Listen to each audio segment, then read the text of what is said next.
पाक वतन और गिरदोनवा में मोज़ी वबा जानवरों में आम हो गई। लोगों के जानवर कसीर तादाद में मरने लगे। इस मोज़ी मर्ज का जानवर पर अटैक होने के फौरन बाद जानवरों के जिस्म के ऊपर छाले उभर आते हैं।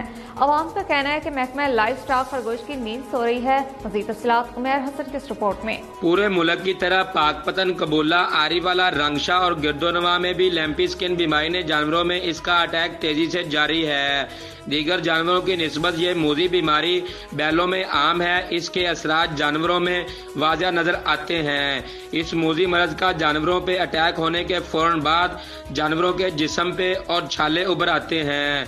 पैरों पे सोजश और गर्दन के निचले हिस्से की जानब पानी रिसना शुरू हो जाता है।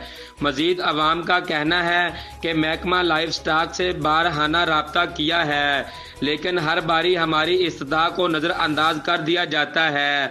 महकमा लाइफ स्टॉक खरगोश की नींद सो रहा है। हमारी इंतजामिया से अपील है कि महकमा लाइफ स्टॉक को फील्ड में इनके एक्शन करने ताकि लोगों के कीमती जानवरों मरने से बच सकें। इनमें कसीर तादाद कुर्बानी के जानवर की है। अगर फिलफौर इस बीमारी की रोकथाम के लिए मुनासिब इंतजामात ना किए गए तो इस बार कुर्बानी वसी पैमाने की बजाय कम स्टेज पर होकर रह जाएगी। कैमरा टीम के साथ हाजी उमैर हसन, सिटी न्यूज़, पाक पतन।